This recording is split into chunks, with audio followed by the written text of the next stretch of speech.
স্বাগত। আজকের ক্লাসে সবাইকে স্বাগত। আজকে আমরা সবচেয়ে গুরুত্বপূর্ণ একটা বিষয় নিয়ে আলোচনা করব, যেটা সবার জন্য গুরুত্বপূর্ণ। তবে বিশেষ করে আজকের ক্লাসটা আমার যারা বিসিএস এর ব্যাচ আছে এবং আমার যারা বিসিএস এর স্টুডেন্ট তাদের জন্য ক্লাসটি, এবং পাশাপাশি যারা অন্য অন্য স্টুডেন্ট আছে আমার, যেমন ইংলিশ মিডিয়ামে যারা আছেন এবং যারা আইএলটিএস টোফেল এবং জিআরই জিম্যাট করছেন, স্যাট করছেন তাদের জন্য, এবং বিশেষ করে স্পোকেন যারা করছেন। আর একটা বিষয় হচ্ছে সেটা হচ্ছে যারা এই বছর এসএসসি পরীক্ষা দিয়েছেন তাদের জন্য অ্যাডমিশনের জন্য গুরুত্বপূর্ণ এই ক্লাসটা। সো সবার জন্য গুরুত্বপূর্ণ। তবে আমার যারা বিসিএস পরীক্ষার্থী আছেন, আমার যারা বিসিএস ব্যাচে আছেন তাদের জন্য, বিশেষ করে 47, 48 এবং 49তম বিসিএস এর যারা আমার ক্যান্ডিডেট আছেন তাদের জন্য আজকে ক্লাসটা সবচেয়ে গুরুত্বপূর্ণ। সো আমরা যথারীতি যেভাবে আমরা গত ক্লাসে 46তম বিসিএস থেকে একটা প্রশ্ন নিয়েছিলাম এবং আজকেও একটা 46তম বিসিএস থেকে একটা প্রশ্ন নিয়েছি, সেই প্রশ্নের মাধ্যমে আমরা সমস্ত ইংলিশ গ্রামারটা শিখব। চলুন দেখি কিভাবে। তো আমরা এই যে একটা প্রশ্ন সেন্টেন্স নিয়েছি যেটা 46তম বিসিএস পরীক্ষায় এসেছিল। সো প্রশ্নটা হচ্ছে, he has told me that he will go but I will stay here in Dhaka. So এই প্রশ্নটা 46তম বিসিএস এসেছিল, অর্থাৎ কারেকশন, সেন্টেন্স কারেকশনের ক্ষেত্রে এই প্রশ্নটা এসেছিল। সো এটা একটা কারেক্ট সেন্টেন্স। সো এটা থেকে বিভিন্ন রকম প্রশ্ন হয়। তো আজকে আমরা জানবো এখান থেকে এই একটা বিসিএস 46তম বিসিএস এই প্রশ্ন থেকে আমরা জানবো সমস্ত ইংলিশ গ্রামারটা শিখবো। তো আমরা আগেই আমি আলোচনা করেছি যে আমাদের সমস্ত ইংলিশ গ্রামারকে 5টা স্তম্ভে ভাগ করা হয়েছে। প্রথমত যেটা হচ্ছে পার্সোনাল স্পেস, নাম্বার 2 তে আছে sentence, number 3 tense, number 4 voice, number 5 narration or speech. তাহলে আমরা এই 5টা স্তম্ভকে এই সেন্টেন্স থেকে বের করব। প্রথমে আমরা দেখতে পাচ্ছি বের করব হচ্ছে পার্সোনাল স্পেস।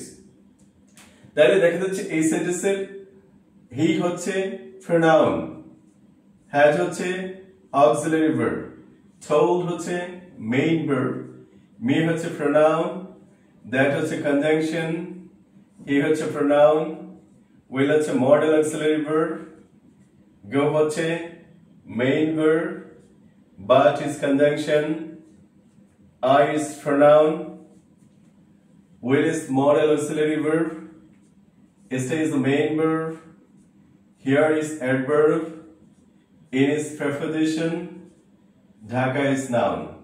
তা আমি সবগুলো পার্সোনাল স্পেসের শর্ট ফর্ম ব্যবহার করেছি, আশা করি আপনারা বুঝতে পারবেন। তাহলে এইটা হলো টোটাল পার্সোনাল স্পেস। দেখুন তাহলে আমরা এই সেন্টেন্সের সমগ্র পার্সোনাল স্পেসগুলো বের করে ফেলেছি এবং কিভাবে বের করতে হয় সেটা দেখতে পাচ্ছি, এবং পার্সোনাল স্পেস আমাদের ডান। তাহলে আমরা 5টা স্তম্ভের একটা স্তম্ভ বের করে ফেললাম। এখন আমরা চলে যাব এই সেন্টেন্স। আসলে এই সেন্টেন্সটা কি সেন্টেন্সে আছে?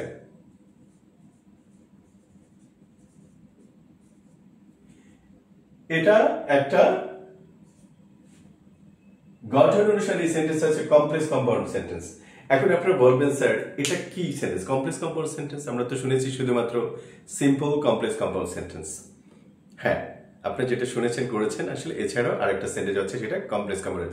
সেটা উন্নত বিশ্বে, অর্থাৎ উন্নত পর্যায়ে যারা আছেন সমাজে, অনেক শিক্ষিত উচ্চ লেভেলে, তারা দেখা যাচ্ছে এই কমপ্লেক্স কম্পাউন্ড সেন্টেন্সটাই বেশি ব্যবহার করতে। সবাই ব্যবহার করতে পারে না।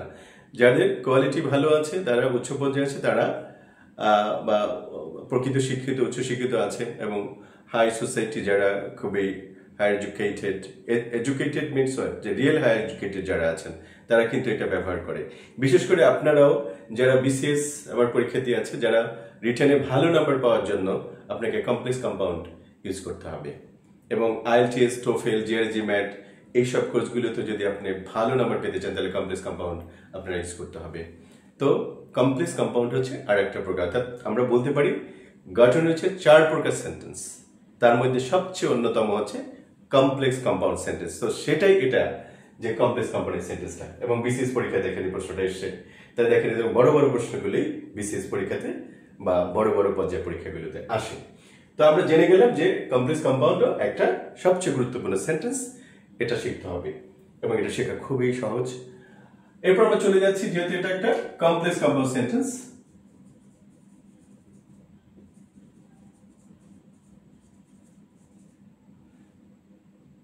অর্থ অনুসারে আমরা জানি 5 প্রকার সেন্টেন্স, সেটা আমরা বের করে নিয়েছি। অর্থ অনুসারে এই সেন্টেন্সটা হচ্ছে একটা অ্যাসার্টিভ সেন্টেন্স। এরপর আমরা যাব টেন্সে। হ্যাঁ, টেন্স। এখন দেখুন এখানে কয়টা টেন্স আছে আমরা সেটাও জানি না, আমরা ইচ্ছা মতো একটা কিছু বলে দিই, সেটা বলা যাবে না। এখানে আমরা দেখুন যেহেতু কমপ্লেক্স এবং কম্পাউন্ডের সংকেত আছে, দুটা সংকেত আছে, এর সূত্র, দুটা সিম্বল আছে, আর আপনার 3টা মেইন ভার্ব থাকতেই হবে এখানে। আর যেহেতু 3টা মেইন ভার্ব এখানে, সেক্ষেত্রে 3টা টেন্স আছে এখানে, অর্থাৎ আপনার মেইন ভার্ব যে কটা থাকবে একটা সেন্টেন্সে সে কটাই টেন্স আপনাকে ধরতে হবে। তাহলে আমরা দেখি যে 3টা মেইন ভার্ব কি কি আছে এখানে। দেখুন আমরা আগেই কিন্তু পার্সন স্পিচ ডিফাইন করেছি এবং সেখানে আমরা বের করেছি যে কি কি আছে। তাহলে পার্সন স্পিচ ডিফাইনের ফলে আমরা দেখেন ইজি হয়ে গেল জিনিসগুলো। দেখেন আমাদের এই একটা মেইন ভার্ব, তারপর হচ্ছে এই গো একটা, আর একটা হচ্ছে স্টে, এই 3টাই মেইন ভার্ব আছে। এর একটা বেশি হতে পারবে না, একটা কম হতে পারে। যদি একটা বেশি হয় কম হয় তাহলে পুরো সেন্টেন্সটাই ভুল। তাহলে আমরা যেটা দেখতে পাচ্ছি 3টা যেহেতু মেইন ভার্ব, 3টা টেন্স আছে। আমরা যদি বলি যে tense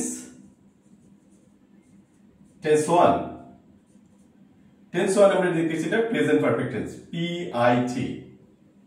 PPT, okay sorry is a PPT.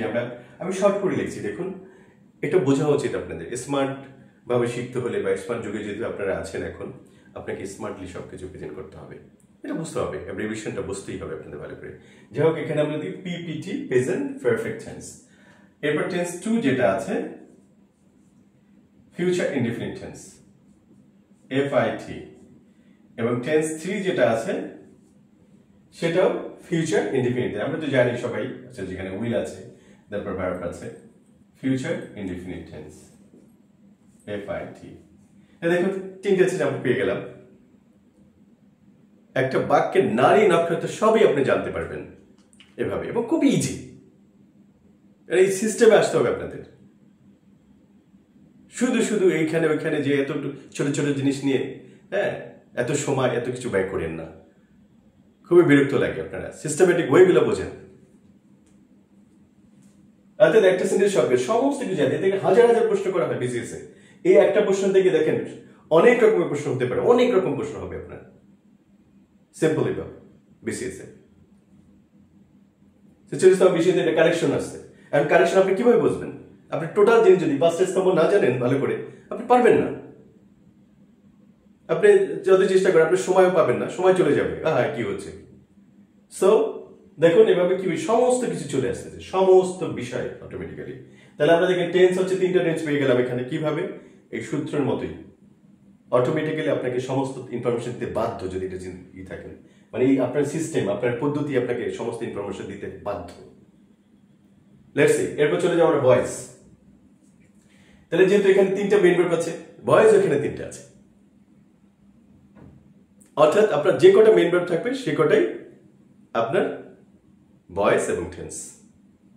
তাহলে মেইন ভার্ব চেনা, অক্সিলারি ভার্ব চেনা, মডেল অক্সিলারি চেনা, এটা তো খুবই দরকার। তাহলে পার্সন স্পিচ না পারলে আপনি কিভাবে পারবেন? কোনোটাই পারবেন না। এই জন্য আমি পার্সন স্পিচ প্রথম রেখেছি, কারণ এটা দিয়ে কি আস্তে আস্তে আপনি সবকিছু বের করতে পারবেন। এবং একটা গ্রামের সাথে আরেকটা গ্রামার খুব সম্পর্কযুক্ত। অর্থাৎ আপনার শরীর থেকে মাথাটাকে সরিয়ে ফেলেন, আপনার শরীরে কোনো দাম নাই। তো এই 5টা স্তম্ভ যে কোনো একটা স্তম্ভ যদি আপনি সরিয়ে ফেলেন আপনার ইংলিশ গ্রামার শিক্ষা থেকে, তাহলে আপনার কোনো লাভ নেই। আপনি একটু যে এটা পারি ওটা পারি না, তাহলে ওটা যেটা পারি না সেটা পড়বো না, না এটা হবে না। এই 5টা স্তম্ভ সমস্ত গ্রামারের ভিতরে আছে। আপনি যে একটা ওয়ার্ড দিয়ে একটা সেন্টেন্স তৈরি করেন, সেই একটা ওয়ার্ড সেন্টেন্সের ভিতরে সমস্ত এই 5টা গ্রামার আছে। যা কিছু ইউজ করেন আপনি, যত বড় সেন্টেন্স লেখেন ওটার ভিতরে আছে, এবং ছোট ক্ষুদ্র একটা ওয়ার্ড দিয়ে যে সেন্টেন্স তৈরি করেন সেটার ভিতরে এই 5টা গ্রামারই আছে।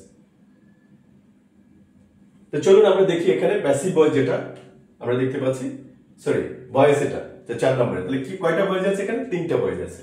তাহলে আমরা দেখি 3টা ভয়েস কি কি ভয়েস আছে। প্রথম যেটা দেখতে পাচ্ছি হি হ্যাজ টোল্ড মি, এটা active voice, voice 1 active voice. এবার ভয়েস 2 এটাও অ্যাক্টিভ ভয়েস, ভয়েস 3 সেটাও অ্যাক্টিভ ভয়েস। তো ভয়েস আপনার বেরিয়ে গেল, কোথায় কোন ভয়েস আছে কি আছে সব অটোমেটিক সিস্টেমে চলে আসতেছে। এরপর লাস্টে যেটা আমরা যাচ্ছি, লাস্ট হবে ন্যারেশন বাই স্পিচ। তাহলে এটা কোন ন্যারেশন আছে?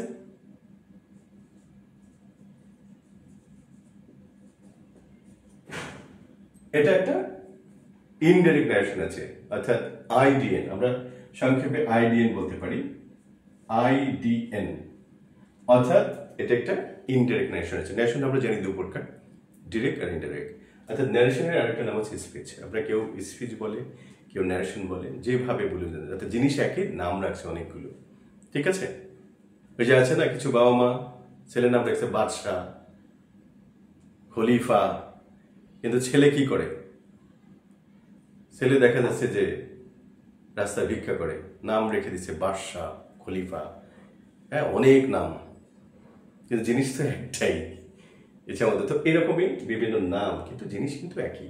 আপনি যেটাকে বিভিন্ন নাম দিয়ে বলা হয় সেটা তো চেঞ্জ করা যায় না। আমরা চলে যাচ্ছি এখন, তো এটা তো আমরা করলাম। এখন আমরা কি করব? চেঞ্জ করব। যেমন এটা একটা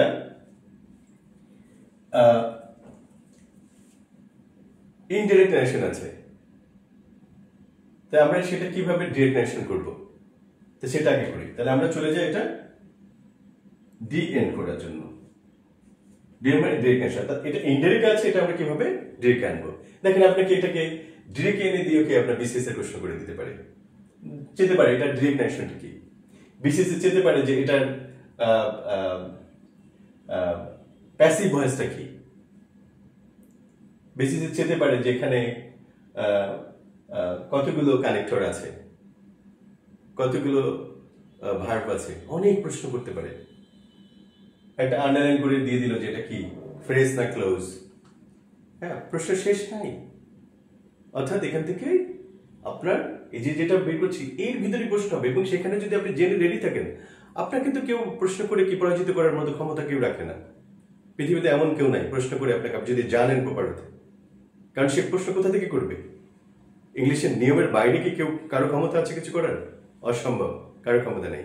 তা আপনি যদি ওই নিয়মটাকে ভালো করে জব্দ করতে পারেন একটা টেকনিক্যাল ওয়ে দিয়ে, আপনি পচা ব্যাকডেট, হ্যাঁ বাজে পদ্ধতি দিয়ে করবেন, আপনি কিভাবে শিখবেন? এটা অসম্ভব। আপনাকে ওই সিস্টেম জানতে হবে। ওই সিস্টেম যদি না পারেন আপনি কিছু করতে পারবেন না। আর ওটা জানার জন্য ভালো ব্যক্তিদের কাছে আসতে হবে, ভালো জায়গায় যেতে হবে, যারা জানে তাদের কাছে যেতে হবে, যারা রিসার্চ করে নিয়ে। ওই যারা ইয়ের মতো ব্যাঙের ছাতার মতো নিয়ে বসে আছে, এদের কাছে গেলে তো আপনি পাবেন না। তাদের সেই নলেজ তো নেই, তারা কোনো রিসার্চই করে নাই। তারা কয়েকটা ভোকাবুলারি নিয়ে চলে আসে বসে, তারা জিনিসটা কিভাবে কি আসলো সেটা গবেষণা করে কোথাও কি বের করেনি। জাস্ট রেডিমেড পেয়েছে, এখান থেকে কপি টপি করে চালাই দিয়েছে। আমি এটা এটা অমুক থমুক এতগুলো ওয়ার্ড পড়েন, এটা সেটা, আর টেনশন দিয়ে ভরে ফেলতেছে জীবন। যাদের শেষ একদম লাইফ, গরিব জাতি আরো গরিব বানিয়ে দিচ্ছে তারা সবাই, যত চিটার বাটপার বসে আছে চারপাশে। সঠিক জিনিসটা জানেন এখনো। আপনারও ভালো হবে, পুরো দেশ ভালো, পুরো পৃথিবী সুন্দর হবে।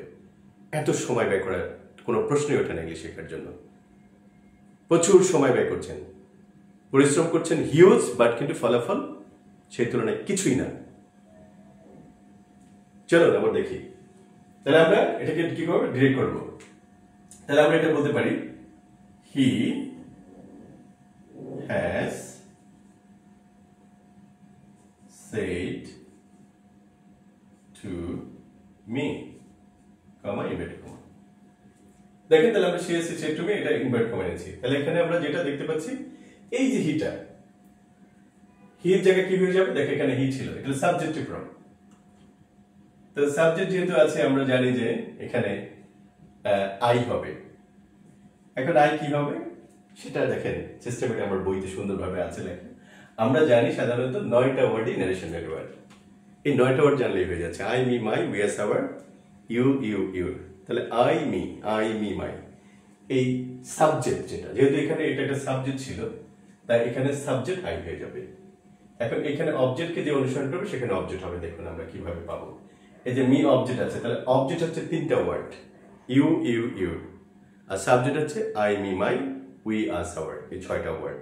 তাহলে আপনি দেখুন সহজভাবেই হবে। এখানে টেন্স হবে না, টেন্স যেটা আছে কোনো কিছু চেঞ্জ হবে না, এটা বসে যাবে, গোই যাবে, এরপর বাটি বসবে, এখানে দেখুন আই, তাহলে আইটা আসলে এই যে অবজেক্ট থেকে মি থেকে গেছে ওখানে আই, তাহলে এই যে মি কে যেহেতু এটা অবজেক্ট, অবজেক্ট হচ্ছে কি ইউ ইউ ইউ, তাহলে এখানে ইউ হয়ে যাবে, বাট ইউ উইলই থাকবে, এগুলো কিছু চেঞ্জ হবে না।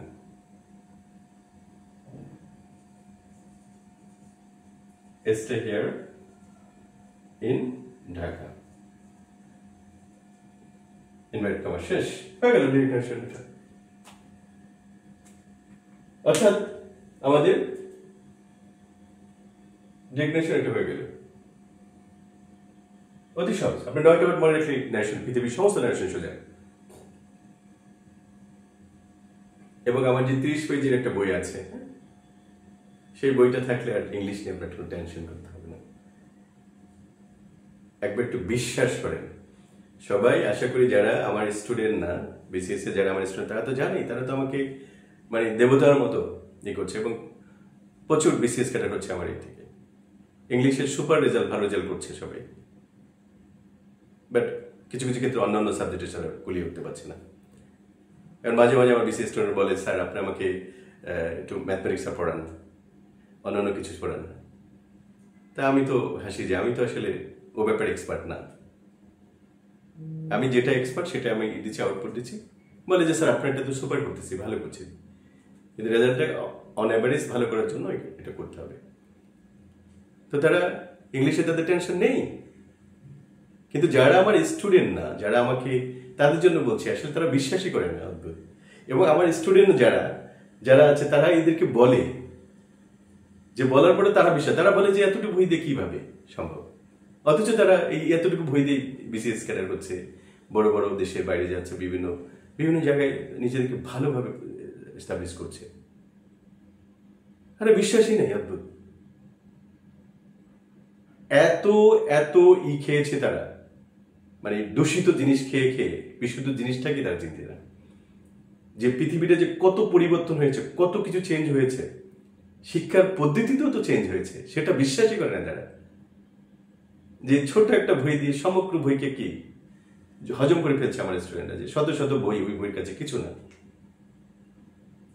জাস্ট একটু কৌশলে, একটু স্মার্টলি জিনিসগুলো দেখতে হবে, এটা সব আছে। যারা বিশ্বাস করবে তারা তো ভালো, বিশ্বাস না করবে তাদের কিছু করার নেই।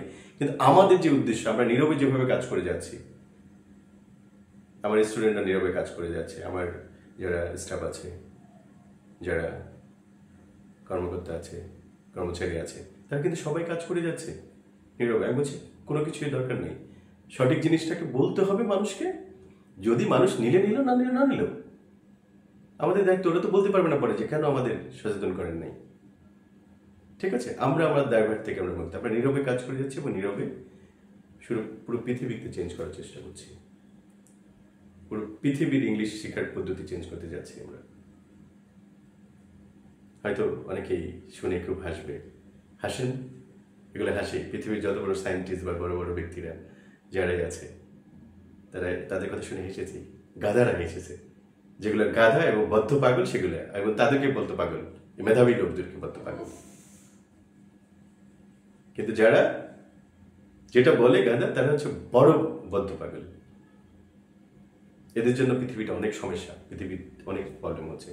সো চলুন বিশ্বাস করতে হবে, বিশ্বাস করে শিখুন। তাহলে আমরা কি করলাম, এটাকে ডাইরেক্ট করে দিলাম। এখন আমরা যদি এটাকে কি করি, ভয়েস চেঞ্জ করবো। এখন যেহেতু এটা কি আছে, অ্যাক্টিভ ভয়েস আছে, আমরা প্যাসিভ করবো এটা। তাহলে প্যাসিভ ভয়েস কিভাবে করব, দেখুন এখানে 3টা ভয়েস আছে, কিন্তু 3টার মধ্যে আমাদের 2টা ভয়েস হবে না। আমরা একটা ভয়েস চেঞ্জ করলে হয়ে যায়। যেমন এই ভয়েসটা, হি হ্যাজ টোল্ড মি, তাহলে এটা আমরা যদি প্যাসিভ করি কি লিখবো, I have been told by him that he will go, but I will stay here in Dhaka। আমি সংক্ষেপে লিখে দিলাম দিদি। শর্ট করে লিখে দেখেন আমরা প্যাসিভ ভয়েসে করলাম, ভয়েস চেঞ্জ করে ফেললাম। এরপর আমরা কি করবো এটাকে, যেহেতু এটা কমপ্লেক্স কম্পাউন্ড আছে, আমরা এটাকে কি সিম্পল সেন্টেন্স করবো। দেখুন অর্থাৎ আমাদের দেশে কমপ্লেক্স কম্পাউন্ড থেকে সিম্পল করা এখনো মানে এটাই না, এই ধরনের প্রশ্নই করে না, যেটা খুবই দরকার। কারণ আপনি যখন একটা সেন্টেন্সকে এটা কমপ্লেক্স হবে, এটাকে যদি আপনি ফ্রেজ আকারে আপনি লিখতে পারেন, যেটা আপনি একটা সেন্টেন্স সিম্পলি লিখলেন, সেটা কিন্তু আপনি যদি অনেক বড় ফ্রেজ দিয়ে তারপর সিম্পলি লিখলেন, সেটা কিন্তু অনেক ভালো লেখা। এখন ফ্রেজ কি ক্লোজ কি সেটাও তো জানেন না অনেকে। তো দেখেন চেঞ্জিং সেন্টেন্সটা খুব দরকার আছে। আপনি সিম্পলি লিখবেন, বাট কিন্তু বড় ফ্রেজ দিয়ে লিখতে হবে। আর ফ্রেজটা কিভাবে তৈরি হয় সেটা আপনি দেখুন কিভাবে তৈরি হয়। এত বড় একটা সেন্টেন্সকে আমি কি এটা সিম্পল সেন্টেন্স বানালে এখানে কিন্তু বিশাল বড় ফ্রেজ চলে আসবে। তাহলে দেখি এখন আমরা এটা প্রথমে সিম্পল করব। তাহলে দেখুন এখানে আমাদের কয়টা, 3টা মেইন ভার্ব আছে, কিন্তু সিম্পলে মাত্র একটা মেইন ভার্ব থাকে। তাহলে আর বাকি যে ভার্বগুলো আছে সেটাকে ভার্ব ভিন করতে হবে। আর ভার্ব ভিন করার পদ্ধতি আমার বইয়ের ভিতরে আছে, সেখানে সেভাবে আমরা এটা ভার্ব ভিন করব। আমরা প্রথমে কি করছি, যেটা he has told me,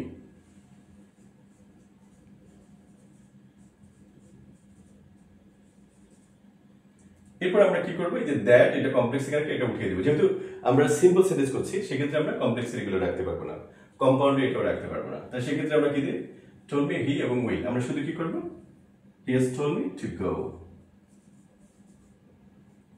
to go. এরপর যে বাট আছে, বাট এটা উঠিয়ে দিতে হবে। তাই সেক্ষেত্রে আমরা কি আনতে হবে, to go despite, despite staying here in Dhaka, despite my, দেখেন এখানে আই আছে, আমরা কি লিখলাম সেটা my লিখে দিলাম, my staying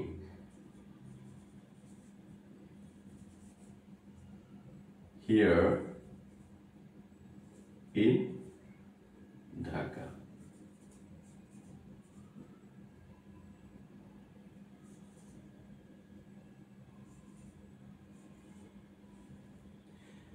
তাহলে দেখুন আমাদের সিম্পল সেন্টেন্স মাত্র একটা মাত্র মেইন ভার্ব আছে এখানে। আর দেখেন এই যে ফ্রেজ, দেখেন কত বড় ফ্রেজ তৈরি করেছে, এখান থেকে শুরু করে এগুলো কিন্তু বিশাল ফ্রেজ হয়ে গেল। তাহলে এরকম বড় বড় ফ্রেজের লেখারও তো কোয়ালিটি লাগে। আপনারা যদি ফ্রেজ দিয়ে লেখেন সেটা অনেক উন্নত সেন্টেন্স। তাহলে আমাদের ফ্রেজ শিখতে হলে তো আমাদের গ্রামার জানতে হবে। তো দেখেন আমরা কি করলাম, পুরো দুটো ভার্বকে ভার্বকে একটা ভার্বে রেখেছি, সিম্পল হয়ে গেল। এখন দেখেন এটা আমরা কম্পাউন্ড করব, এটা কিন্তু কম্পাউন্ডেরই আছে। এখন যদি কম্পাউন্ড করি, কম্পাউন্ডটা আমরা লিখে দিচ্ছি, এটা কম্পাউন্ড কি হতে পারে,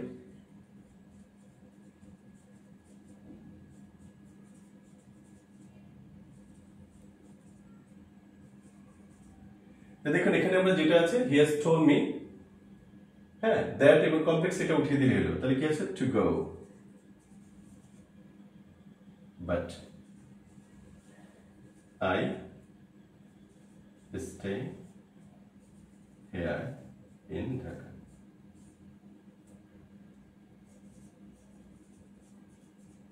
দেখেন কম্পাউন্ড হয়ে গেল। তো দেখেন গ্রামারে কি বাকি আছে, আর কিছু থাকে বাকি, সমস্ত গ্রামারে যে বেরিয়ে গেছে এখানে, যে আমরা ভয়েস চেঞ্জ এগুলো তো বের করেছি, তারপরে চেঞ্জ করেছি, যে কিভাবে আপনি কি বিসিএস এর রিটেনে সুপার করবেন সেই অপশনটা আমি দিয়ে ফেলেছি, যে ফ্রেজ দিয়ে লিখবেন অথবা কমপ্লেক্স কম্পাউন্ড সেন্টেন্সে লিখবেন। যদি কমপ্লেক্স কম্পাউন্ড না পারেন সিম্পলে লেখেন, কিন্তু ফ্রেজ দিয়ে বড় বড়। কিন্তু ফ্রেজ যদি আপনার তৈরি করতে হলে আপনাকে জানতে হবে এই জিনিসগুলো, সেটা তো আপনারা জানছেন না, শুধু মুখস্থ করছেন শুধু। তাহলে আশা করি আমরা বুঝতে পেরেছি যে 46 এর প্রশ্ন থেকে আমরা কিন্তু সমগ্র ইংলিশ গ্রামার শিখে নিলাম, এবং এগুলোকে আমরা কি আরো অ্যানালাইজ করতে পারি। এখানে কি ফ্রেজ আছে, আমাদের দেখা যাচ্ছে যে কয়টা ফ্রেজ কয়টা ক্লোজ এগুলো আছে, এখান থেকে প্রশ্ন হয়। যেখানে এই সেন্টেন্সটাতে প্রায় 3টা ক্লোজ আছে, ফ্রেজ আছে অসংখ্য, সেগুলো আপনি একটা সেন্টেন্স থেকে বের করতে পারেন। সো আশা করি বুঝতে পেরেছেন। কিছু মনে করবেন, একটু রাগ করি কেন রাগ করি, কারণ সবাই আছে কি রং ওয়েতে আছে এবং ভালো জিনিসটা বুঝতেই পারছে না, এটার জন্য কষ্ট হয়। আর একটা জিনিস, একটা ভিডিও তারা ধৈর্য দিয়ে একটু দেখবে, হ্যাঁ সেটাও দেখে না, তারা কি ফুরত ফারত একটু টোকা দিয়ে চলে যায়। আরে আজীবনে সারা জীবনে শিখতে পারবেন না। একটা জিনিস ধৈর্য ধরে সময় নিয়ে 1 মাস 2 মাস দেখেন, ভালো জিনিসটা খুঁজে বের করতে তো কয়েক বছর লেগে যায় এখন, যেই মানে খারাপ জিনিসে ভরপুর। ভিডিও পেয়ে একটু দেখে বাস, একটা ভিডিও হলো কি 10 মিনিট 20 মিনিট একটা ভিডিও, সেটা না দেখে সে হয়তো কয়েক সেকেন্ডে দেখে এরকম 1000 ভিডিও সে দেখছে কয়েক সেকেন্ড করে।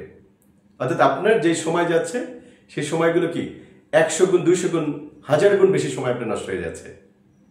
আর এইভাবে সিস্টেমিক করলে আপনি কখনো শিখতেই পারবেন না।